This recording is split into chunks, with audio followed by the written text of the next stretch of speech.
Hello, thank you for viewing this presentation. I'm Ethan Johnson, and I'll describe the work we've been doing investigating aortic stiffness trends in bicuspid aortic valve patients with aortopathy and the effects of valve stenosis. So bicuspid aortic valve is a common congenital disorder that brings elevated risk of aortopathy and also elevated risk of developing acquired valve disease. Um, Genetic origins for bicuspid aortic valve have been indicated, and coincident with that, there have been observed structural differences in the aortic wall tissue that exists before the development of any flow abnormalities, for example, which are known to cause potential remodeling of the wall tissue. Um, Pulse wave velocity is a quantity that can be used as a proxy for measuring elasticity or stiffness in vivo. It has a direct relationship, and it can be estimated from measurements of the flow through the aorta. So it's known that valve disease alters the aortic flow dynamics, and that these altered flow dynamics can lead to remodeling of the aorta and changes to mechanical properties. But also the structural wall differences observed for bicuspid aortic valve patients potentially imply different baseline elastic properties for the aorta in these subjects. And so we'd like to test two hypotheses. One is that aortic dilatation coincides with an altered global pulse wave velocity, so a change in elasticity. And the other is that bicuspid aortic valve with stenosis coincides with an elevated global pulse wave velocity. We conducted this study retrospectively, including subjects with several different characteristics. All the subjects had a full 40 flow MR scan. We had a group of healthy subjects who had no known cardiovascular abnormalities. We had a group of patients with tricuspid aortic valve who had developed aortic dilatation, which we defined as a diameter of over 4 centimeters in the ascending aorta. We had also several bicuspid aortic valve patients who had developed aortopathy and had different degrees of stenosis, ranging from none to severe. For all subjects, we undertook a standard processing set of processing steps, starting with the 40 flow MR, applying phase corrections to account for background phase from eddy currents and Maxwell terms, and then also segmenting out the thoracic aorta. With the segmented thoracic aorta, we placed cut planes regularly along the length and calculated through plane flow.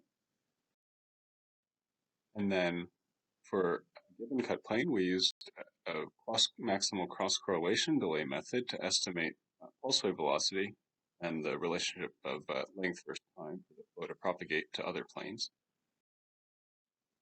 We applied the fit to every cut plane along the length and calculated the median pulse wave velocity as our estimate of global pulse wave velocity. With pulse wave velocity values calculated for all subjects, we conducted one analysis comparing the values for different groups within a restricted age range of 10 years. We observed that in the younger groups, there are no consistent differences between any of the subject groupings, controls, or patients. However, in the older subject groups, the bicuspid aortic valve patients with stenosis do consistently show differences to the other groups, including the healthy controls, the tricuspid aortopathy patients, and the bicuspid aortopathy patients who do not have stenosis. Examining the relationships between different values, we see that for each group, healthy tricuspid and bicuspid without stenosis, there is this well-known trend of increasing pulse wave velocity with increasing age for all groups. In the healthy controls, there is a trend of increasing pulse wave velocity with increasing aortic diameter. This also is observed in the tricuspid group to a limited extent, but there does not appear to be a significant relationship between pulse wave velocity and diameter for bicuspid patients. For all groups, there is also a trend of increasing aortic diameter with increasing age. Focusing on bicuspid aortic valve patients, again, there is the trend of higher pulse wave velocity at older age. And in all the bicuspid groups, there is no relationship between pulse wave velocity and aortic diameter. And there's not a strong trend for diameter and age. To examine the relative effects of age and diameter upon pulse wave velocity values, we conducted a regression analysis.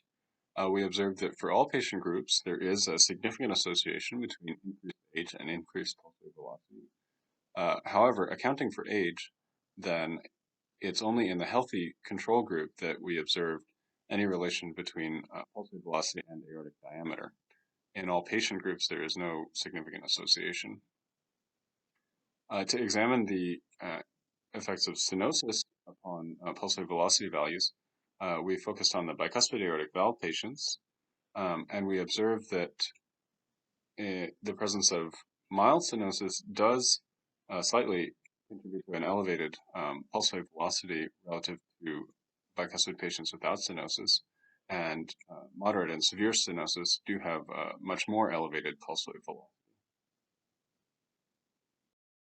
With comparisons of different subject groups across age ranges, we observed that bicuspid aortic valve patients without stenosis do not have generally altered global pulse wave velocity. However, older BAV patients with stenosis do have elevated pulse wave velocity values. We observed that there is a slight dependence upon diameter for pulse wave velocity in healthy controls, but there's no significant relationship in any of the patient groups. And we also observed that there is a significantly elevated pulse wave velocity in patients with stenosis and bicuspid aortic valve. One thing that we have to keep in mind or consider is that aortic dilatation and aortic stenosis are local changes, and so we may not be fully capturing the effects by examining global pulse wave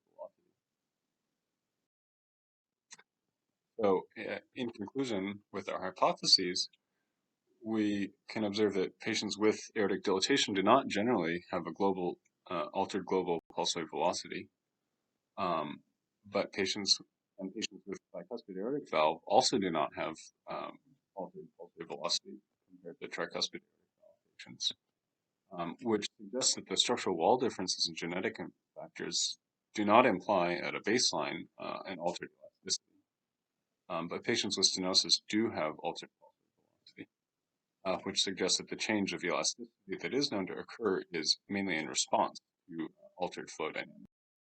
Thank you for listening.